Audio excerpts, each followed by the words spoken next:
and we'll get started shortly.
Good afternoon, and thanks so much for joining us today. Today, Mayor Larson and Duluth Police Chief Mike Tusken wanted to provide an update and information on police policies and practices. They're joined by Archie Davis, Chair of the Citizens Review Board, City Council Vice President and Public Safety Chair Renee Van Nett, and City Council President Gary Anderson. As a reminder, we'll take all questions at the end of our press conference. And to start off today, I'd like to introduce Mayor Larson. Mayor, 1 second. And go ahead. Great.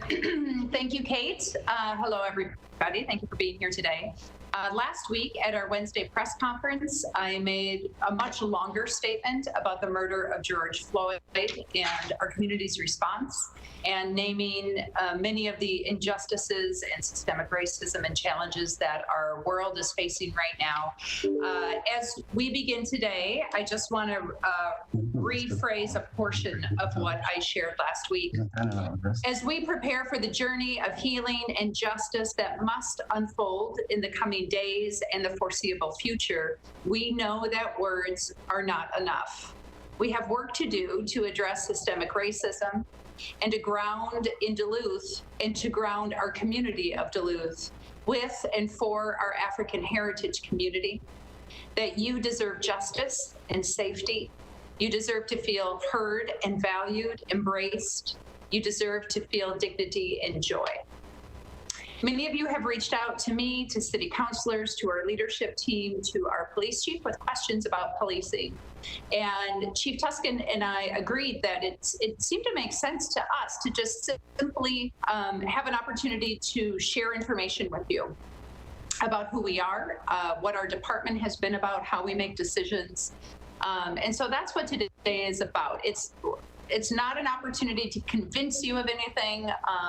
We aren't here to defend anything. It seems really important to simply provide you with some information and context. Certainly the discussion about policing and police policy and engagement with the community is an important one to have all the time. But it's become increasingly important as we're looking at the many institutional changes and conversations we need to be having in the days and the weeks since the murder of George Floyd, since the death of Trayvon Martin, Philando Castile, Ahmaud Arbery, Breonna Taylor. So this is what we will strive to do today, is to provide some information. Before you hear from Chief Tusken, and I want to thank Mr. Davis of the CRB for being with us today, Vice President Van Nett, and President Gary Anderson of the Duluth City Council as well. Thank you. So a lot of the requests that I have gotten is about information in regards to use of force policy. You're going to hear from Chief Tusken today that when he came into office in his role in 2016, actually, I was trying to remember the year that I started because I hired Mike soon after or put him in that role. He did an extensive review of the use of force policy, more than had been done really a lot previous to that. And he'll talk a little bit about the process by which that review continues to happen. And we seek to be deeply engaged with the community as we move forward with those reviews of use of force and other policies. And for many people in the community, I just want to start by saying policing Whether you're in Duluth or in Minneapolis or in some other city, for many people, policing seems to work just fine. That there are people who don't have interactions with the police or don't have interactions that scare them or cause fear and unrest.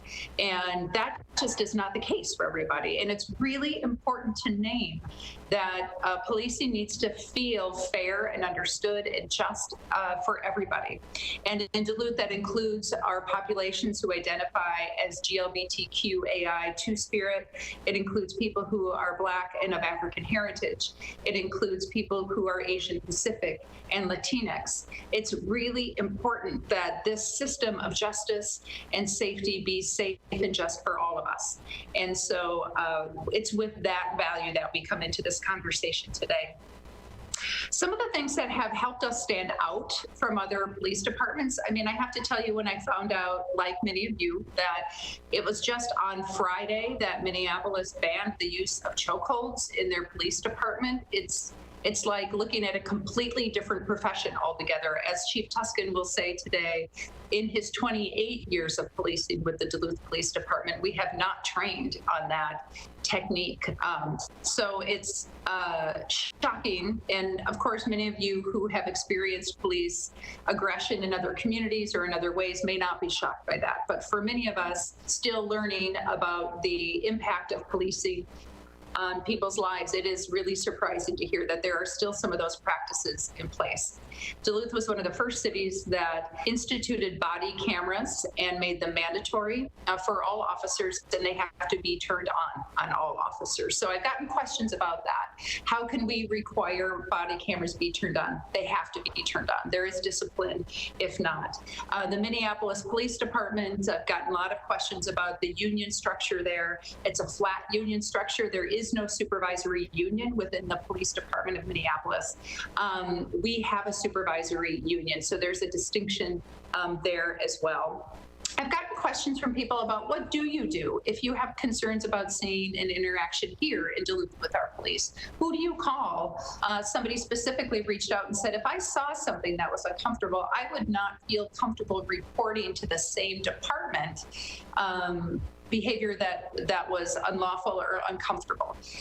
In Duluth, you can report anything that you see that you think does not make sense, does not seem like the standards of policing, to the Civilian Review Board. You can report that directly to a police officer. They are mandated by the state to take that report. You can submit something via email. You can go to the state human rights office, and we also have a local human rights officer. So there are ways to do that involve the City of Duluth to report that and don't involve the City of Duluth. I think that's important for you. Chief Tusken today will talk a little bit, actually quite a bit, about the trainings that our officers go through that involve implicit bias, that involve understanding white privilege, that involve techniques and different ways of approaching community. He'll talk about community policing, many of the things that we're doing that either aren't done in other places or are done with our Duluth brand of how we work with the community. You'll also hear that our Duluth police officers, we do not subcontract to do private work. That still happens in many other departments, and Chief Tusken can talk a bit about why Duluth was early in changing that, what had previously been a standard practice and a norm, to keep our officers focused on the community aspect of policing, and that we do character-based hiring. There are skills we can teach people, but this is one of the things that Chief Tusken is so adamant on. There are skills we can teach, but you cannot teach people's values, and we do hiring based on characters.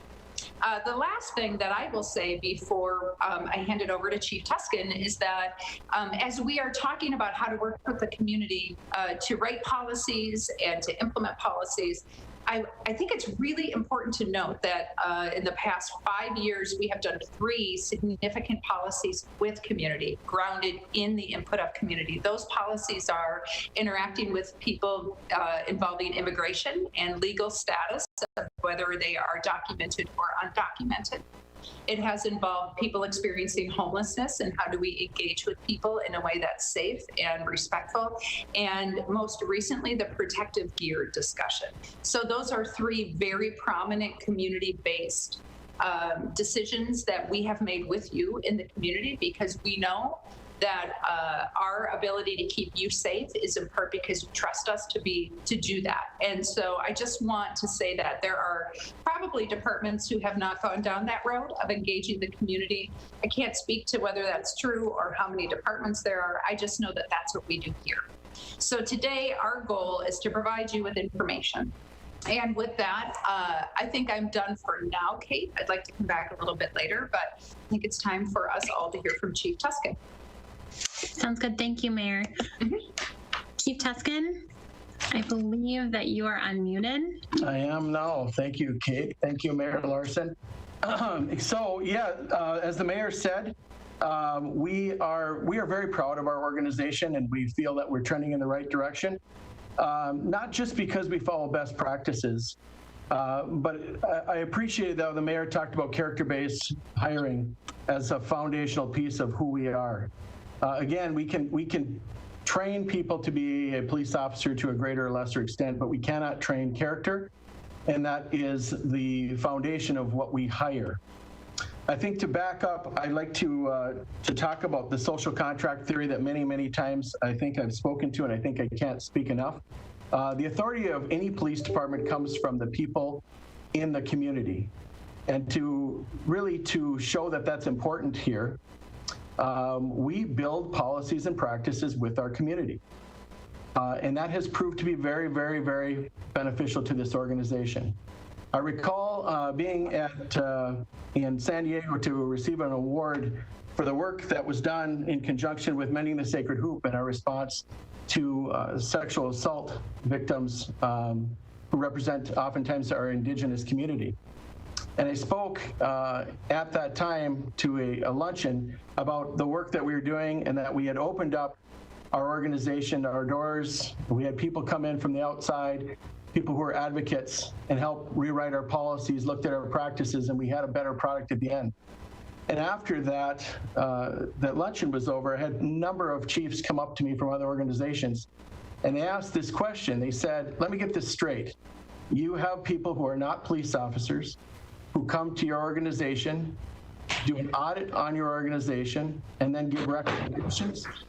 And I said, yeah, that's exactly what we do. And they were surprised by that. And that was an aha moment for me, that not everyone operates the way we do here in Duluth. That we aren't afraid of inviting in people who we have contact with, people who our services are impacted by, to come into our organization, to take a look at what we're doing in full transparency, and then ask questions. And those questions often become recommendations, and those recommendations often are found in our policies. And so, as the mayor had indicated, there's a number of policies that we've done, and even beyond that list that Mayor Larson provided. Our domestic policy, we have an international policy that's recognized certainly nationally and internationally as a model policy. That isn't just done with just Duluth Police input. That is a multidisciplinary team, and the work of DAP and our other partners in the PAVSA and Safe Haven have all helped us build policies.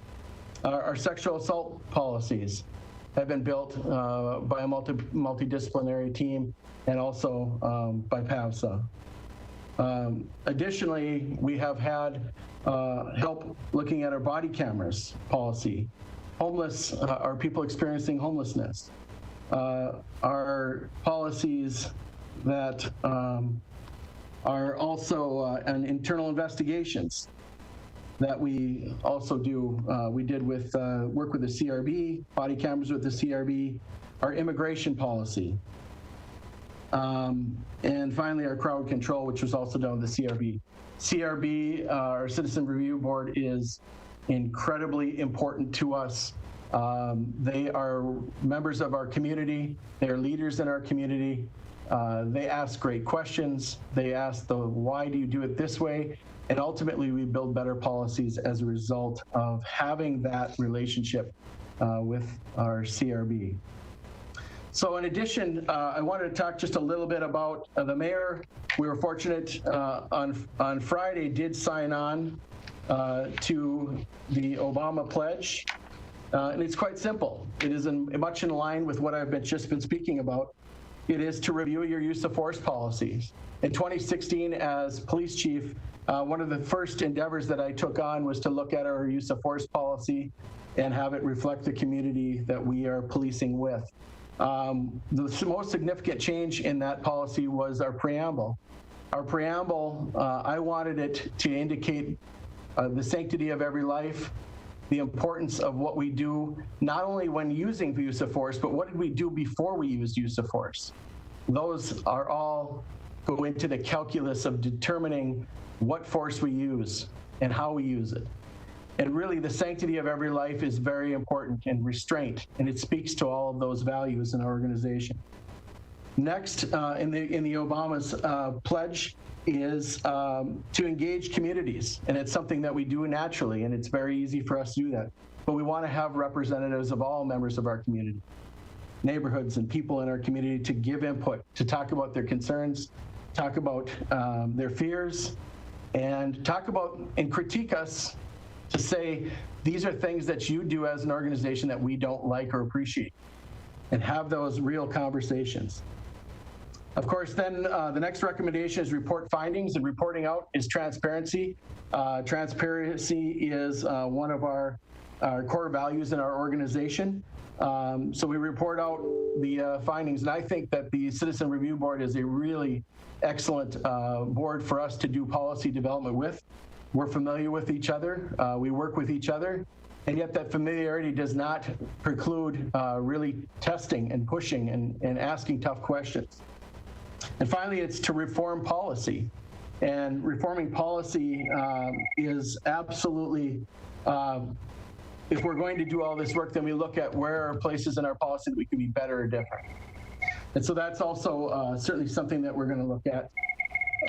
Specifically, also, I wanted to speak to 8 Can't Wait campaign, also to talk about our alignment with how that policy, those policies interact with our department. Again, as the mayor said, we banned strangleholds or chokeholds. We have not done that since I have been in this organization. We view chokeholds or strangleholds as use of deadly force. And so the use of them is equivalent to deadly force. And that is how we view a chokehold, not as a tactic, but as a use of deadly force. And it is not something that we have trained on. Requiring de-escalation is the most important. Remember, when a police officer shows up and they are in uniform, such as I am today, this is actually one level of use of force, is for an officer to show up in uniform. And so we hope to get compliance with a contact using probably the best tool we have is our words and our communication. And de-escalation is nothing more than giving people space to have voice, the cadence that you speak in. Sometimes it's the distance, sometimes it's negotiating. And ultimately, your goal is to get voluntary compliance. Next, require warnings before shooting. Our policies have been clear on that for years, that if you are able, you should give a warning prior to discharge of a firearm or using deadly force. Next is require, sorry, I actually have to use my cheaters. I think the print's not quite as big as I had hoped. Requires that we exhaust all alternatives before shooting. Another initiative that I brought into our organization in 2016 when I became chief is we had a tremendous gap between our officer presence. We had chemical aerosols, we had tasers, and then ultimately we went to firearms. And that was too broad of a gap. And our officers, we purchased less lethal launchers. They shoot a sponge ball. It has been used in our city to take incidents where there might have otherwise been deadly force used, and to bring somebody under control, apprehend them, and ultimately the goal is, of course, to have people live another day. People who are struggling perhaps with substance abuse or mental health crisis, that we're in a space that we were able to save their life so that we could get them the help that they needed. And it's vastly important for you to be able to have those tools. That was a gap in our organization when I became chief. And it is something that we have now as an intermediary tool prior to deadly force. Duty to intervene. It is absolutely paramount that I often will say we need to be our brothers and sisters keepers. I call it collaborative policing. We have to be able to intervene if we see something that is not okay. In a high-profile use of force incident that happened a few years ago, we learned about that incident as a result of those officers going to their supervisors to self-report. It is in our organization, the lack of reporting is significant as the act itself. And so that is something that is also expected of our officers. Banning at shooting at moving vehicles is another policy that we have in place that precludes us from doing that. The logic behind shooting at vehicles, the danger that it creates it is not an effective use of force. And so therefore we do not have it in our policies, or we have policies that preclude that action. Requiring use of force, so we will follow and do follow the Graham versus Connor 1989 Supreme Court decision about reasonableness of an officer on the scene. So when we look at uses of force, do they match what a reasonable officer would do in same or similar circumstance? And that is the method that we look at uses of force. And that is, of course, part of our business practice and in our use of force policy.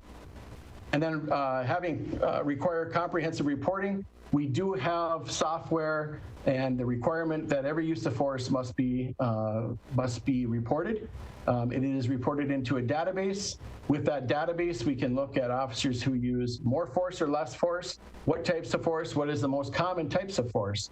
And so we're able to take all that data and take a look at it to see what are our trends. So in my time, certainly over this organization, when I was the deputy chief here, we looked at an officer that was using too many times that the taser was being used. We're able to identify that, retrain, and address the officer and change the behavior. And so it is important for us to track uses of force that we have. The mayor also did speak to outside contracts and the importance of not doing that practice. So let me just illustrate a practice that was in place before 2010 is that you could, as a private employer, you could hire a police officer to provide security, private security. They'd show up in a Duluth police uniform, but they actually worked for an establishment, whether it be a bar or restaurant. And we curtailed that practice. And the reason we did is we want there to be no mistake about who you're working for. When you come in this uniform, it is the full weight and authority that the Minnesota Post Board grants us, the City of Duluth. Our policies and practices are in place, and you're showing up without any bias to anyone. You're being a Duluth police officer that just happens to be hired to do a security detail at an establishment. And so prior to that, you were paid directly from the establishment. Now you're paid from the city. The city is reimbursed. It doesn't sound like it's a significant change, but trust me, it is. It is important for our people and our officers to understand they work for this organization. They're guided by our policies and our practices. And that is what they bring to a job if they're hired as security through the employment goes through the city, not through a direct employer. And I think I've covered most of my speaking points. I just another part I think in fairness I need to speak to is I teach a college class in community policing. And I spend much of that semester speaking to our students about the pillars in the 21st century community policing plan. And why that's so important is that was a report that came out in 2015. In 2014, President Obama got together academics, community leaders, and they created oversight group that looks at how can police best build relationships that are meaningful in their communities, build trust and transparency. And those 6 pillars are very important. Not only is it something that I teach to students that are wanting to get into this field, but also important in our organization. And those 6 pillars are building trust and legitimacy, policing and oversight, technology and social media, community policing and crime reduction, training and education, and officer safety and wellness.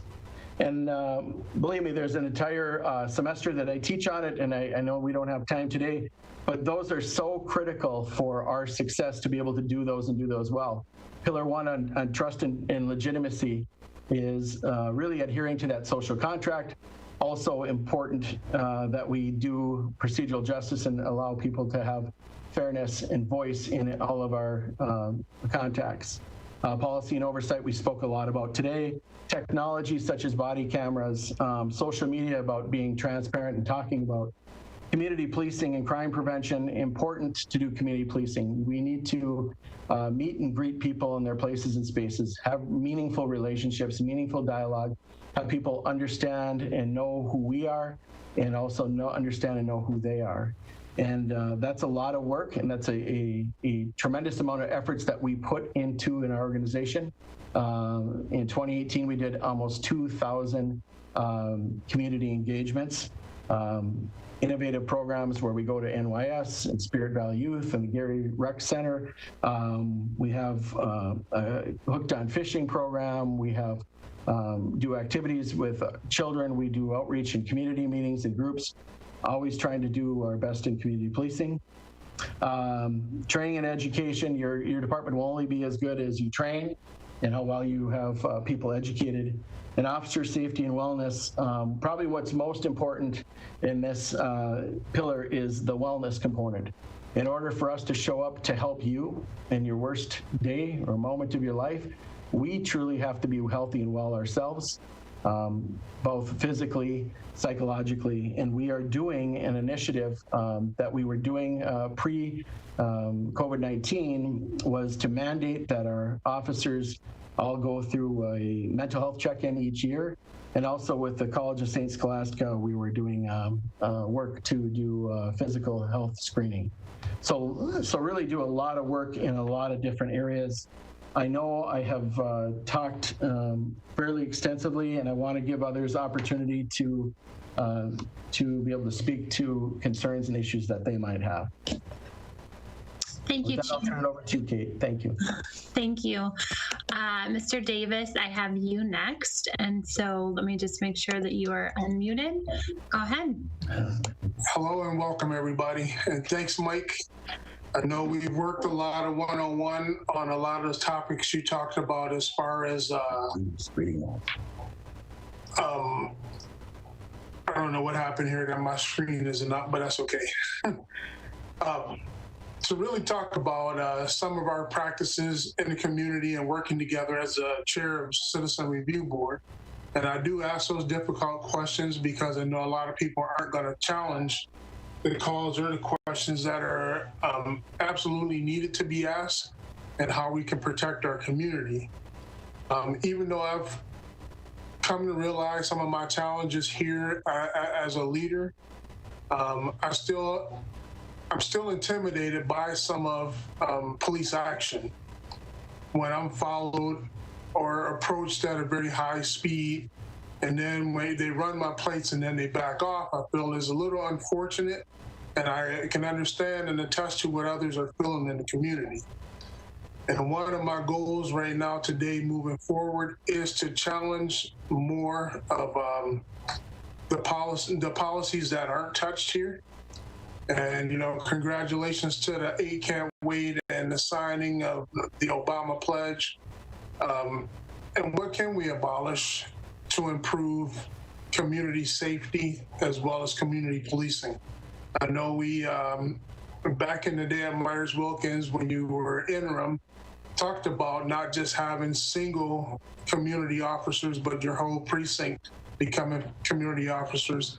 And I've seen the impact and change that it's made, but there's still a lot of fear.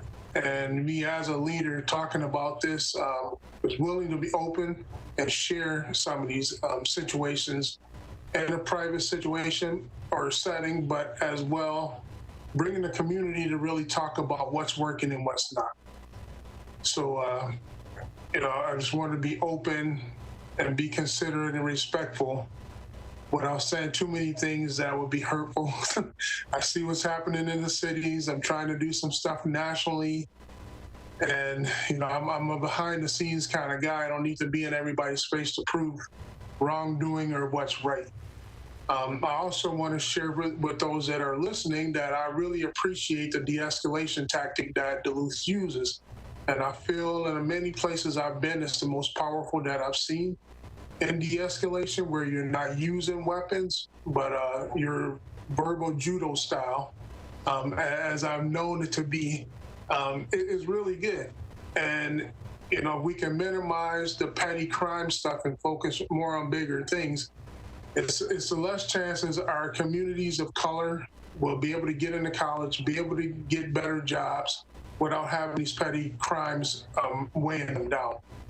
And I appreciate Dan Liu and Stefan Witherspoon and, what they've done to expunge records.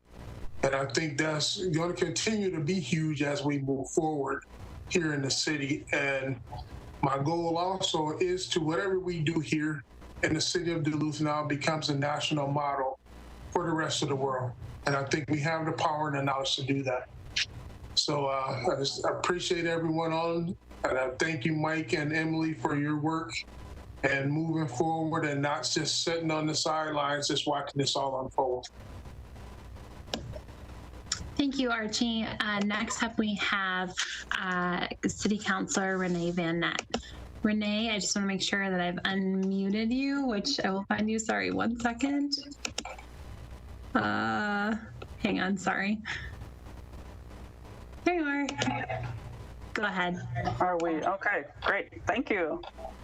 Thank you, everybody. My name is Renee Van Nett. I'm a Duluth City Councilor, Council Vice President, and my committee is Public Safety. I take that very seriously. And what my job is to support the community, the police department, and the local CRB, and be a conduit to all these different measures of work that people are doing in the community. I would first like to take a second to thank public safety teams, administration, police and fire for working very hard for as of late and always. I think I'm probably really biased in saying that because I believe in public safety and that's my thing. I love it. So I really appreciate folks coming out and working very hard on different things that are happening. To speak on a level about community response. So as a city councilor, we get a lot of emails about this particular subject, and I take them emails very seriously. I have a folder for them and I print them, and people ask about reform or some kind of accountability process, and I take their information, compile it up, and just keep it so that when we start doing something of that nature, I want to make sure community has a space there and what they're talking about. And I want them to understand that they email us about their thoughts and concerns about policing or public safety, that it lands in council that really, really pays close attention to our community members. So I want people to understand that. And I am really open to a discussion about what the community thinks and other entities of how we can remain safe and strengthen our community safety going forward. And I also want to talk about, thanks Archie for being here, and the CRB. I served on the CRB before I was a city councilor, and I know intricately what happens for CRB work, and it's been really, really great. And I want to talk about the Duluth Citizen Review Board. The board is an advisory body to the police department and city council for the purpose of fostering relationships and strengthening trust and communication between the department and its citizens in Duluth to furtherance the best interests of the city and its residents. So the board meets fourth Tuesday of the month at 5:30. There's 2 vacant seats.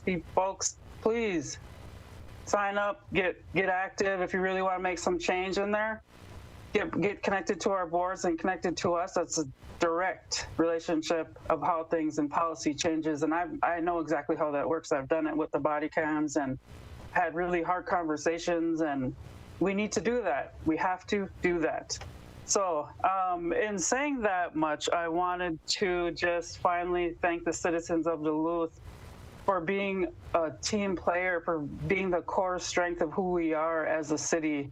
It is heartwarming to me that you are willing to show up when we ask to show up as a community, when we have different forums and different activities, that you show up. I can't thank you enough and be grateful for you. And then you also go home when we do things like a curfew, and you do that. And so that makes it easier and better for people to do their work so that we can remain safe and remain in those positions.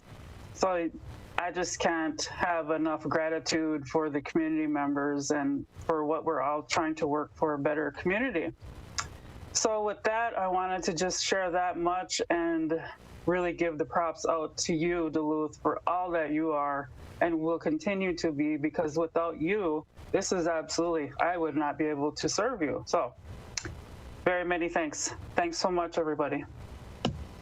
Thank you, Councilor Van Nett. Next up, we have Council President Anderson. Councilor Anderson, hang on one second. And I believe that you are unmuted. Go ahead. Thank you, Kate, and thank you, everyone, for being here on this panel, and for all the media who are listening to this important conversation. So I'm here today to really say that I'm in support of this deeply urgent community conversation about policing policy. I think there really is a strong need, even in Duluth, with all the progress that we have made and all the attention that has been paid to matters of policing and use of force over the years. We still have, we are still part of a system which was originally built on the logic of slavery and the logic of colonialism. And I specifically requested the opportunity to speak today because I felt a real need to name some names.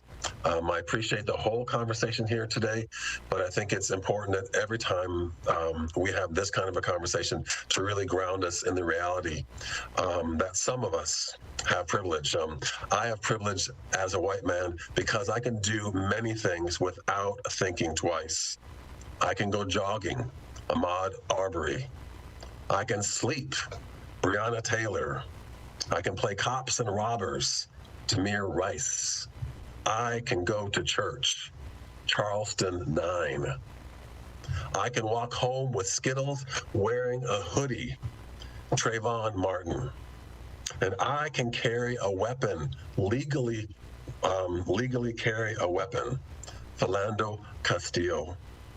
And I can be arrested without fear of being murdered. I can be arrested without fear of being murdered, George Floyd. These names are very real, very current, and our work is urgent. So I thank everyone for being here and paying attention to this important conversation. Thank you, Councilor Anderson. Just checking back in with Chief Tusken, was there anything else that you wanted to add before I hand it back to Mayor Larson? Yes, I think I'm here. Yes, you are there. Very good. Thank you, Kate. Thank you, Archie, Councilor Van Nett, for your words. Thank you so much for the work that you've done and are doing.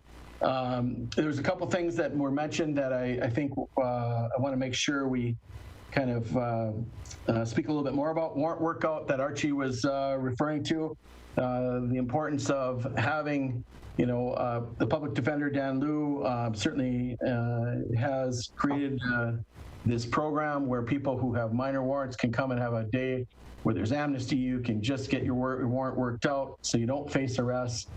Many times it is for a number of reasons people get warrants, and it is not necessarily because they didn't follow direction. Perhaps they moved and didn't get notice, but having warrant workout is so important. It's people in our community who can get their warrants taken care of without having to be arrested and go through the criminal justice system. I did not speak to our mental health unit. The mental health unit we created with an embedded social worker in 2015. That grew in the following years, and by 2018 we had a model now where we have an entire unit. We had an individual, now we have 2 social workers that pair up with 2 officers, and those their work is specifically helping people who perhaps have substance abuse issues and or mental health issues. They can do everything from street corner diagnostics to therapy, and to get people and give people a hand up so that they can be well.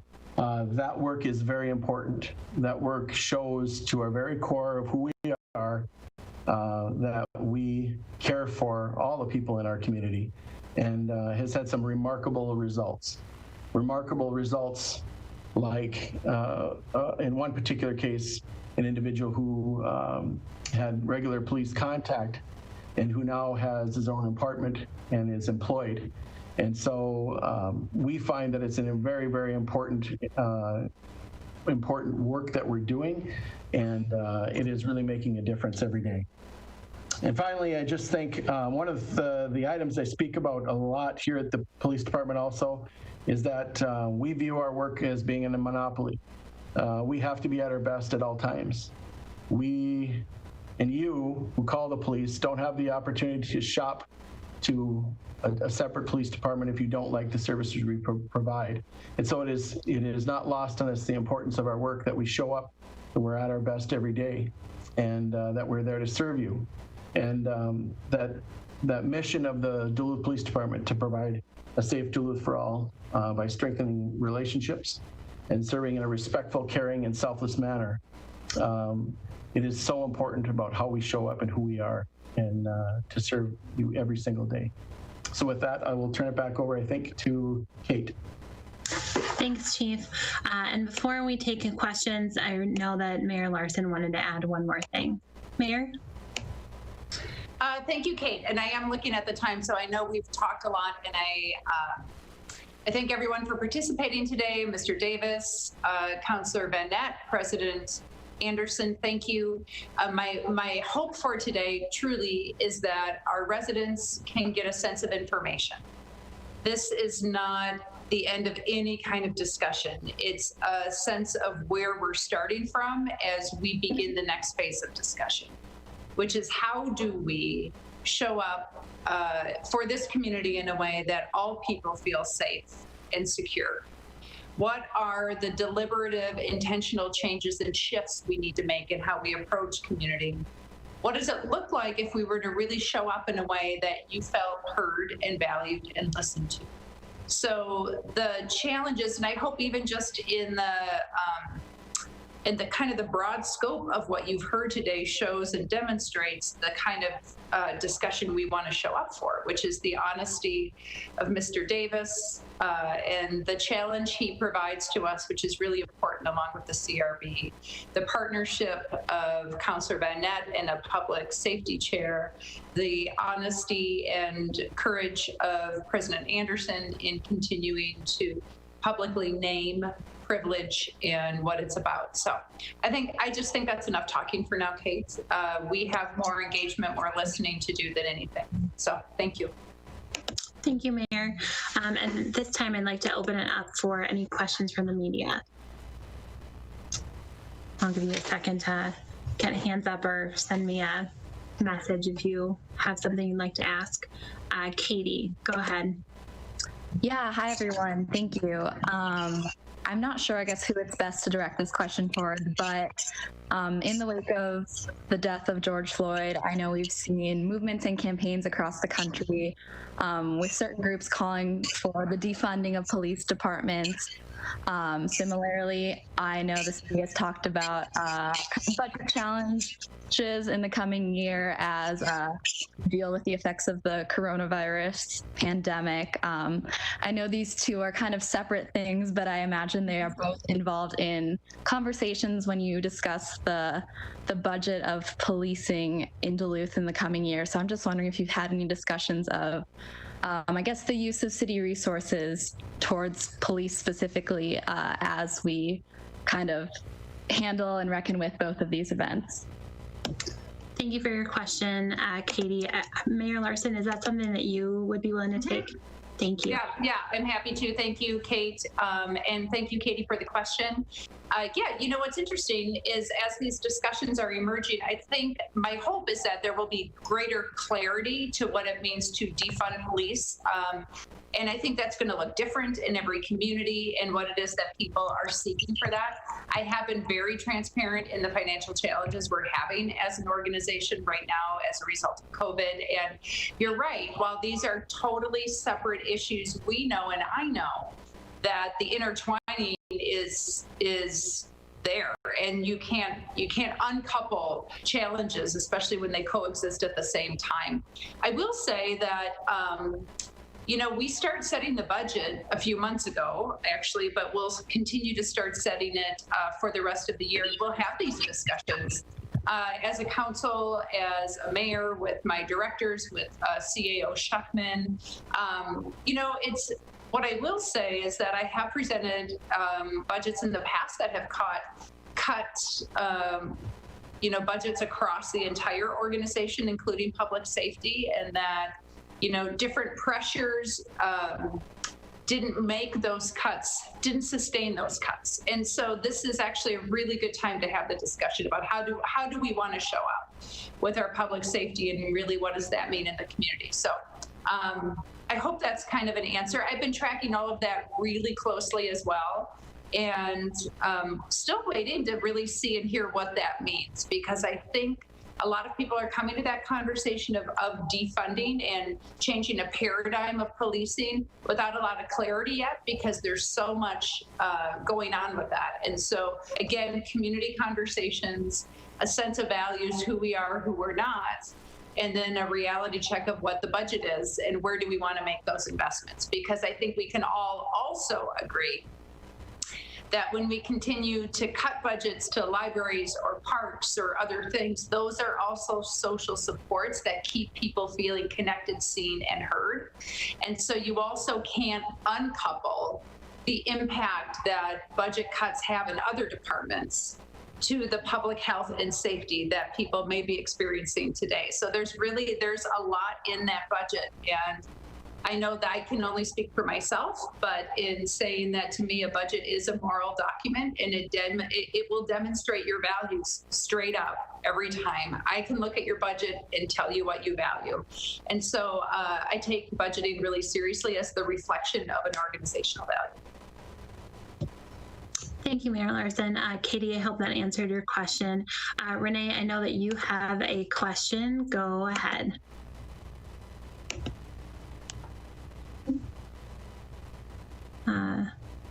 Renee, are you there? And if not, Renee had asked her question on chat. So her question was, there's a refresher training for arrest tactics for DPD after the death of George Floyd. Will there be another refresher training on use of force? Chief, is that something that you would be able to take for me? For sure. Thanks, Kate. Yeah, so I think it was Renee's question. So we certainly wanted to do a refresher course with our officers to certainly look at the videotape of the George Floyd murder, and also to see what can we learn from this. And it is in line, of course, with trainings we've had before, but we wanted to make sure, because this is recent, that we do a refresher. The second part of that question was to speak to use of force policy training. We train on use of force all the time. We will look at our use of force policy once again, make sure that it is reflective of our values, make sure it is reflective of best practices, and always train to be better. One of the important aspects of our use of force policy is we don't do just let's say, a multiple choice test. We do actually scenario-based training, so that it has a context of reality to it. And I think that is also helps us. We're able to run scenarios and do real actors and do scenario-based training, which also helps people understand the nuances, and then they're debriefed after each one of the scenarios. But we will continue to train and review policy. Yes. Thanks, Mike. And I believe that Tom had a question. Tom, hang on one second. Let me just find you. There's a lot of people on here today. In 1 sec. Okay, Tom, go ahead. Okay. Yeah. Thanks for doing this. And question, I guess, probably for the chief. Just wondering, one of the conversations we hear a lot about is having a police force that kind of resembles the community and having just having that kind of level of integration. And I'm just wondering a little bit about that, and if you maybe have a sense too of just kind of a demographic breakdown of what our police force looks like right now as well. Yeah. Am I on? Chief, hang on 1 sec. There you go. Okay. Tom, great question. So it is something that we do track. I can send over after this is done a table that will show, we have graphs actually that look at it. We strive to reflect the community we police with. We do work extremely hard at doing recruiting efforts in all communities. We certainly, that work is difficult. We don't just limit it to just being local here. If it's just a UMD, UWS, or Fond du Lac, our folks go and do recruiting all over the state. And it is important for us to have a community that looks like and reflects the community we do police. But I will tell you where our demographic numbers are today. We are vastly close to exactly the demographics of Duluth. We look at the tables, and there's two tables I think you'll see in the visual, kind of a pie chart. It will show you that we're really almost exactly match what the demographics of the city of Duluth is. Hope that answers your question, Tom. Thanks, Mike. Dan, I see you have a question. Go ahead. Yeah, thanks, everybody. Just a follow-up to the question that Katie raised at the beginning about, obviously with all the discussion in Minneapolis about the defunding of police, I'm curious if maybe one of the council members could address whether that is something that's been discussed at all in Duluth. And I mean, the mayor could maybe respond to that as well. And I'd also be curious to have Chief Tusken and maybe Mr. Davis reflect on just what's happening in Minneapolis. I mean, it seems to be like what's happening there is a real questioning of the foundation of policing. And I just be curious to hear the chief respond to that, and maybe if Mr. Davis has any concerns similar to what some of the issues being raised in Minneapolis. Sorry, I know a lot of questions.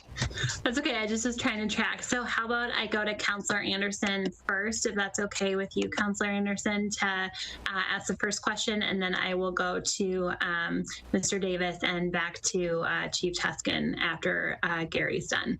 Gary? Let me just unmute you. Sorry, Gary. There you go. Thank you, Kate, and thanks for the question, Dan.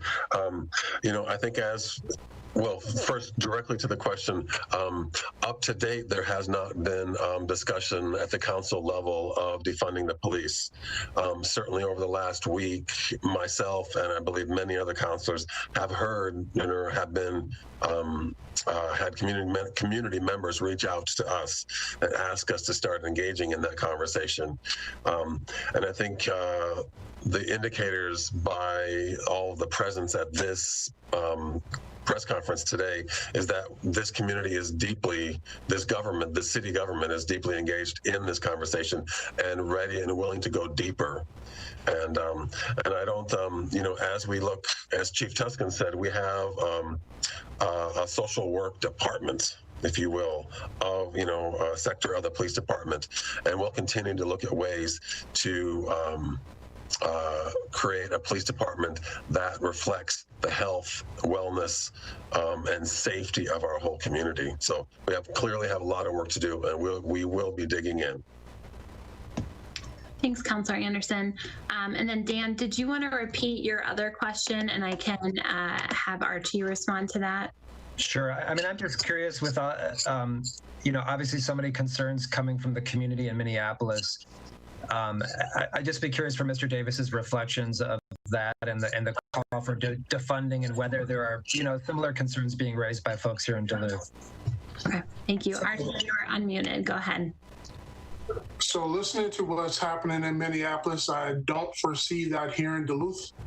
I think we're a little bit further advanced, even though they're a larger city, but it's not unheard of that their talk is about defunding police across the entire state and the nation, and looking at different practices on what policing looks like in our communities.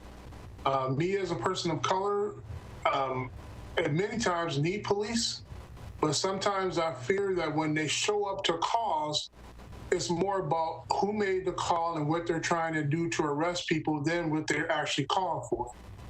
So there could be some concerns there, and I could fall easily under the suit of what the cities are trying to do across the state. Right now, I'm going with the flow of what things are, taking place right now, and trying to really listen to what the community is saying. I can't be a take-all for all here, and I can't speak for everyone here. And I know I'm not going to make everyone happy for what I'm saying. The way you change things in my life and the way I've gained my power is to generate policies that work for all, especially our communities of color who are targeted at most. So I hope that in this best way answer your question. Thank you, Archie. Dan, I'm hoping that answered, and I know you had one other question for the chief. So do you want to ask your final question? Just if you could reflect on, some of these questions go to the core of the need for policing, and I'm just curious his sort of reflections to what's being voiced in Minneapolis.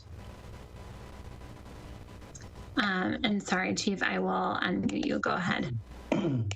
Well, Dan, thanks for the question. The question of defunding police, it does strike to the core of, I think, where you're at with your social contract that I referenced early in this press conference.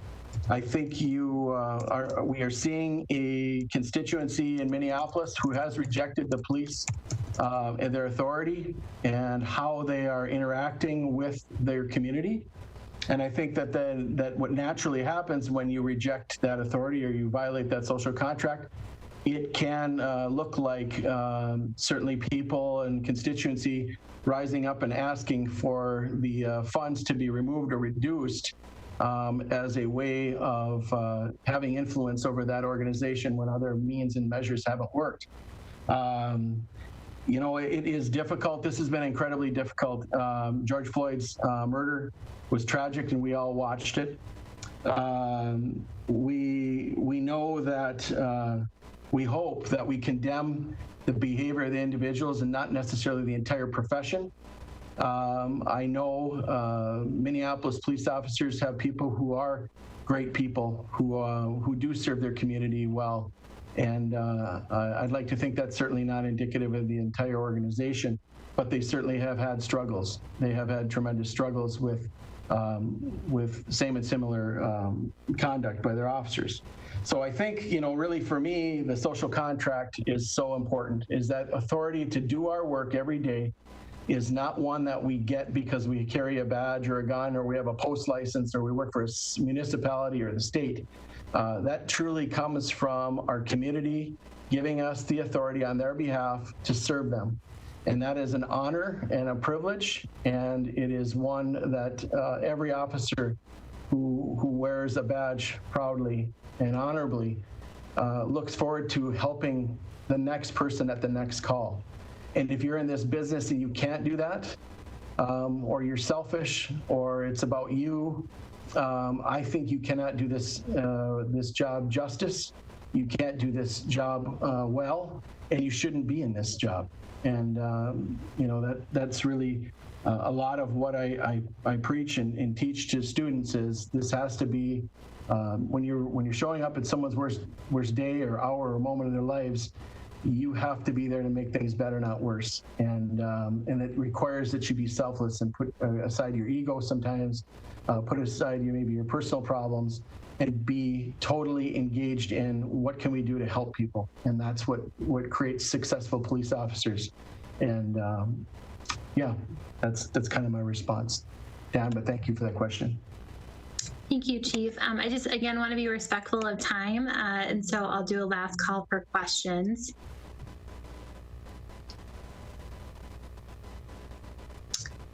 And not seeing any, I'll just remind the public and for anybody else that's watching that we will be back again on Wednesday at 12:30 for our weekly press conference. Thank you again to everybody, to Councilors Van Nett and Gary Anderson for being on the call today, and to Archie Davis and to Chief Tusken and Mayor Larson for joining us on this important topic. We'll be back again on Wednesday for our weekly update. Thanks and have a great day. Thank you.